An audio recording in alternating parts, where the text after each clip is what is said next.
Hello बच्चों, how are you? बच्चों, आज के इस लेसन की शुरुआत हम करते हैं आज का सुविचार से। आज का सुविचार है, कमजोर तब रुकते हैं जब वो थक जाते हैं और विजेता तब रुकते हैं जब वो जीत जाते हैं।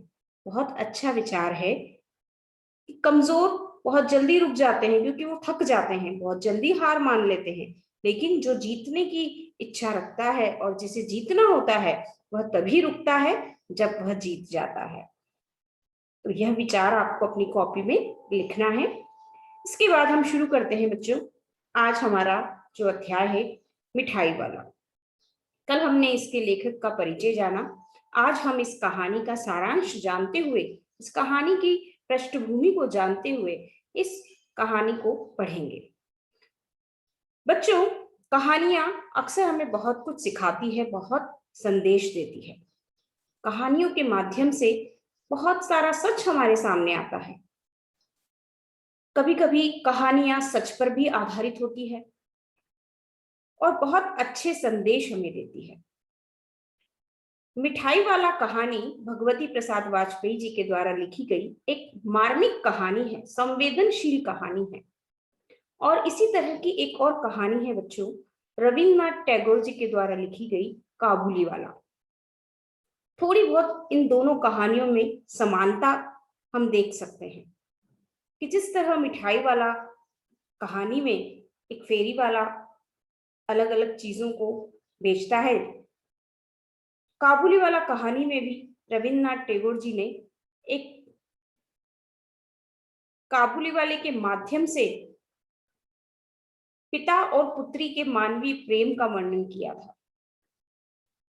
उसमें भी काबुली वाला काबुल से कलकत्ता आकर सामान बेचता है और एक छोटी सी लड़की, 5 साल की लड़की मिनी रहती है, उसे देखकर उस काबुली वाले को अपनी बेटी की याद आती है और वह अक्सर उस मिनी के पास बैठता और उससे बहुत सारी बातें करता।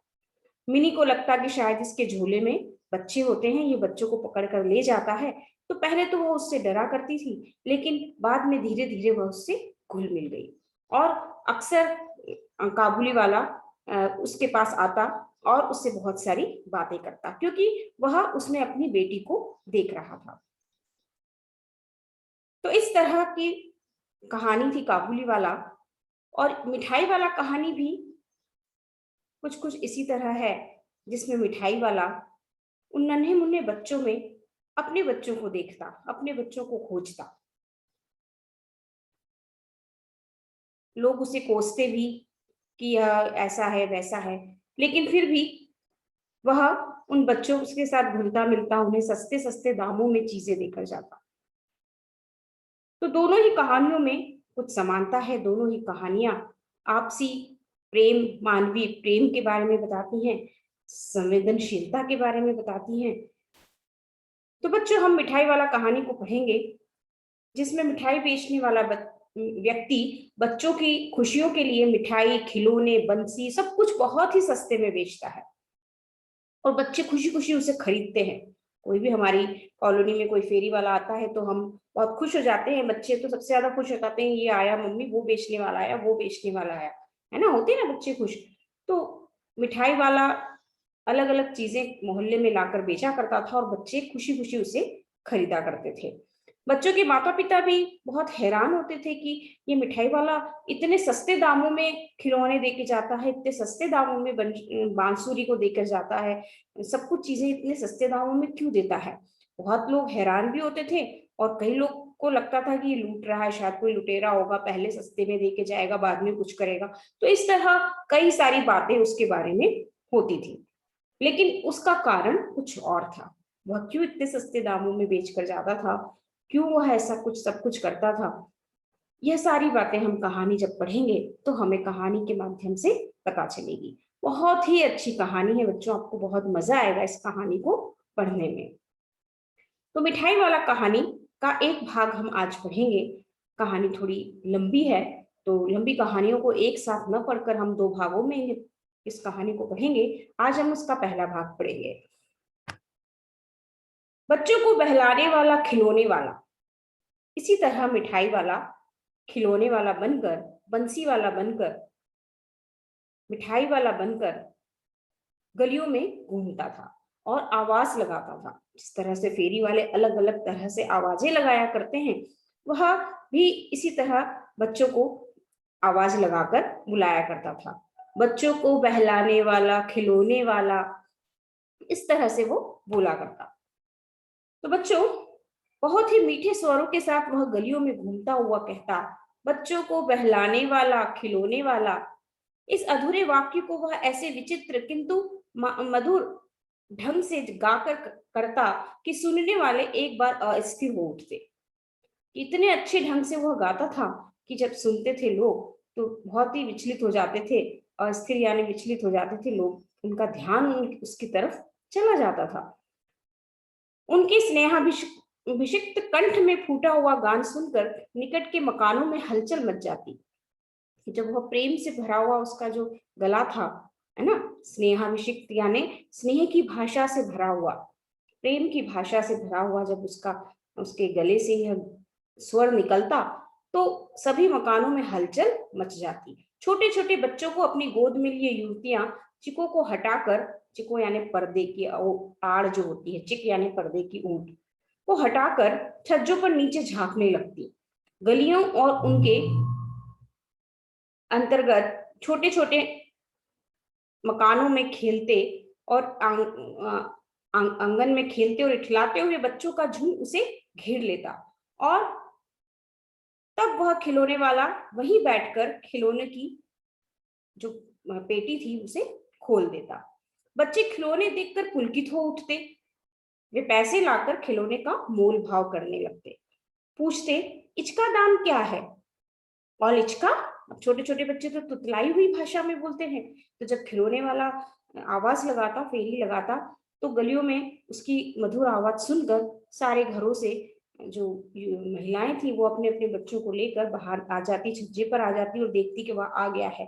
और फिर वह अपनी पेटी को खोलता और उसमें से बहुत सारे खिलौने निकालता। तो छोटे छोटे बच्चे अपनी तुतलाई हुई तोतली भाषा में उससे पूछते कि इसका दाम क्या है, इसका दाम क्या है। खिलौने वाला बच्चों को देखता और उनकी नन्ही नन्ही उंगलियों से पैसे ले लेता और बच्चों की इच्छा अनुसार उन्हें खिलौने दे देता। खिलौने लेकर फिर बच्चे उछलने कूदने लगते और तब फिर खिलौने वाला उसी प्रकार गाकर कहता, बच्चों को बहलाने वाला, खिलौने वाला। सागर की हिलोर की भांति उसका यह मादक गान गली भर के मकानों में इस ओर से उस ओर तक लहराता हुआ पहुंचता और खिलौने वाला आगे बढ़ जाता। तो इस तरह से वह बच्चों से पैसे लेता और फिर से अपने ही उस काम में आगे इसी तरह अपना गाना गाता हुआ आगे बढ़ जाता। राय विजय बहादुर के बच्चे भी एक दिन खिलौने लेकर घर आए। वे दो बच्चे थे, चुन्नू और मुन्नू। मुन्नू जब खिलौने ले आया तो बोला, मेल बोला केछा चुदल है, मेला बोला केछा चुंदल है। तो मुन्नू बोलता है, और देखो मेला केछा चुंदल है।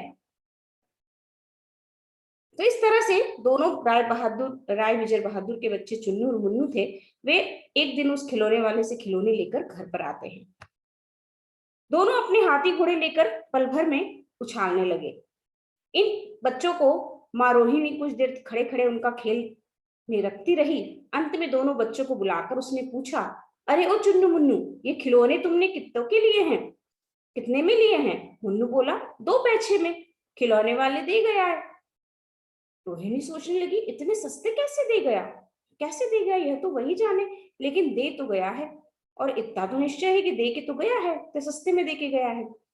एक जरा सी बात ठहरी, रोहिणी अपने काम में लग गई। अब उसने इतना ध्यान नहीं दिया उस बात पे कि दे गया होगा, सस्ता दे गया होगा तो, और फिर से वह अपने काम में लग जाती है।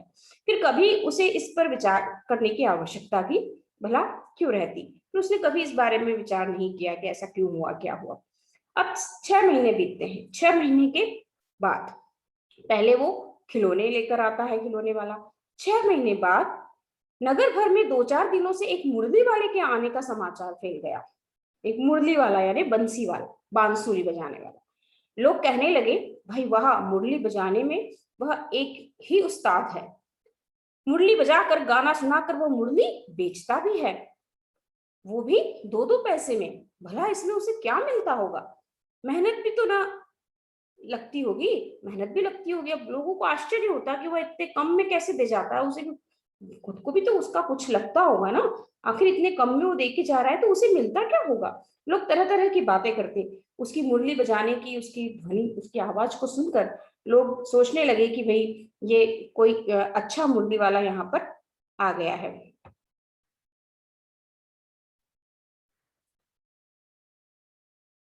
अब वह मुरली वाला मुरली बेचने के लिए आने लगा, खिलौने वाला मुरली वाला बनकर आने लगा। लोग सोचते थे कि वह इतनी कम कीमत में मुरली क्यों बेच रहा है, उसे मिलता क्या होगा। तरह तरह की बातें उसके बारे में होने लगी। एक व्यक्ति ने आखिर पूछ ही लिया, कैसा है वह मुरली वाला? मैंने तो उसे नहीं देखा। तो उत्तर मिला, उम्र तो उसकी अभी अधिक ना होगी, यही 30-32 का होगा, दुबला पतला गोरा युवक है और बीकानेरी रंगीन साफा पहनता बांधता है। वही तो नहीं जो पहले खिलौने बेचा करता था? क्या वह पहले खिलौने भी बेचा करता था? तो लोग थोड़ा थोड़ा उसे जानने लगे कि शायद वो वही है जो पहले खिलौने बेचता था। उसके रंग रूप से, थोड़ा उसके पहनावे से, कद काठी से लोग इस बारे में थोड़ी सी अनुमान लगाने लगे कि शायद ये वही व्यक्ति है जो पहले खिलौने बेचा करता था। हाँ, जो आकार प्रकार तुमने बतलाया उसी प्रकार का वह भी था। तो वही होगा। पर नहीं है, यह एक उस्ताद पर है भाई, यह एक उस्ताद। प्रतिदिन इसी प्रकार उस मुरली वाले की चर्चा होती। प्रतिदिन नगर की प्रत्येक गली में उसका मादक मृदुल स्वर सुनाई देता। मादक यानी मदहोश करने वाला, बहुत अच्छा ऐसा स्वर जो हम सुनकर खो जाएं, है ना। मृदुल यानी कोमल स्वर, सॉफ्ट, उसका जो साउंड था वो सुनाई देता।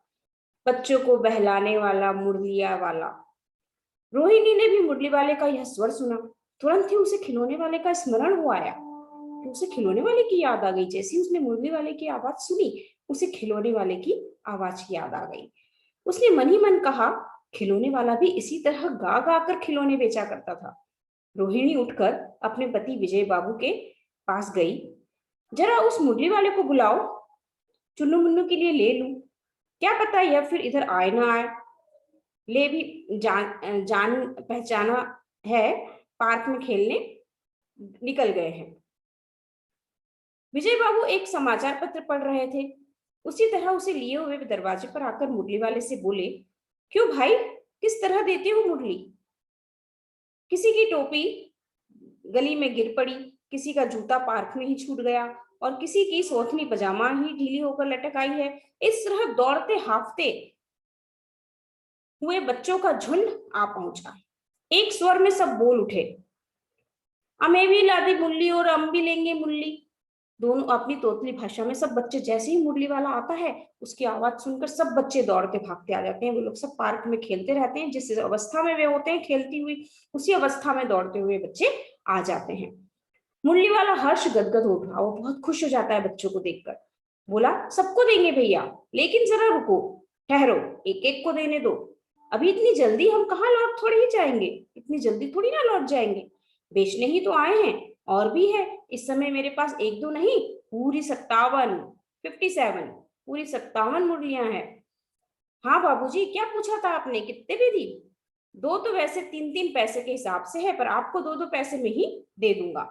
विजय बाबू भीतर बाहर दोनों रूपों में मुस्कुरा दिए। मन ही मन कहने लगे, कैसा है, देता तो सबको इसी भाव से है, पर मुझ पर उल्टा एहसान लाद रहा है।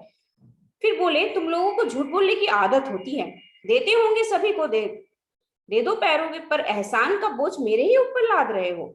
कि तुम विजय बाबू कहते हैं कि मुझ देते तो तुम सबको 2 पैसे में हो, लेकिन मुझे ऐसा बोलकर मेरे ऊपर एहसान कर रही हो कि मैं तुम्हें ही सस्ते में दे रहा हूँ। उनकी आदत होती है फेरी वालों की। हमें कहते हैं, हम कोई भी वस्तु खरीदते हैं तो कहते हैं आपको दे रहा हूँ, आप किसी को बताना मत इतने में दिया है, जबकि वो सभी को इसी भाव में देते हैं। तो विजय बाबू कहते हैं कि भाई तुम मुझ पर एहसान क्यों कर रहे हो, तुम देते तो सभी को इसी भाव में हो। मुरली वाला एकदम अप्रतिभ हो उठा, मतलब अप्रतिभ यानी हैरान हो गया, स्तब्ध हो गया। आपको क्या पता बाबूजी कि इनकी असली लागत क्या है? यह तो ग्राहकों का दस्तूर होता है कि दुकानदार चाहे हानि उठाकर चीज क्यों न बेचे, पर ग्राहक यही समझते हैं कि दुकानदार मुझे लूट रहा है। आज भले काहे को विश्वास करेंगे, लेकिन सच पूछिए तो बाबूजी असली दाम 2 ही पैसा है। आप कहीं से 2 पैसे में ये मुरली नहीं ला सकते। मैंने तो पूरी 1000 बनवाई थी, तब मुझे इस भाव पड़ी है। तो विजय बाबू बोले कि अच्छा, मुझे ज्यादा वक्त नहीं, जल्दी से दो निकाल दो। तो मुरली वाला कहता है कि भाई ऐसे ही लगता है ग्राहकों को कि दुकानदार सस्ते में दे रहा है, लेकिन है ना उनको ऐसा लगता है कि दुकानदार उन्हें लूट रहा है, जबकि चाहे वो हानि उठाकर भी बेच रहा हो, नुकसान, हानि यानी नुकसान उठाकर भी दे रहा हो, लेकिन ग्राहक ये समझता है कि वो उन्हें लूट रहा है। 2 मुरलियां लेकर विजय बाबू फिर मकान के भीतर पहुंच गए। मुरली वाला देर तक उन बच्चों के झुंड में मुरलियां बेचता रहा और उसके पास कई रंग की मुरलियां थी। बच्चे जो रंग पसंद करते, मुरली वाला उसी रंग की मुरली निकाल देता। यह बड़ी अच्छी मुरली है, तुम वही ले लो बाबू। राजा बाबू, तुम्हारे लायक तो बस यह है। हाँ भैया, तुमको वही देंगे, ये लो। तुम्हारी वैसी न चाहिए, यह लो। नारंगी रंग की, अच्छा वही लो। ले आए पैसे, अच्छा ये ले, तुम्हारे लिए मैंने पहले से ही ये निकाल रखी थी। तुमको पैसे नहीं मिले, तुमने अम्मा से ठीक तरह मांगे ना होंगे। धोती पकड़कर पैरों में लिपटकर अम्मा से पैसे मांगे जाते हैं बाबू। हाँ फिर आओ, अब की बार मिल जाएंगे। दुअन्नी है तो क्या हुआ, ये लो पैसा वापस।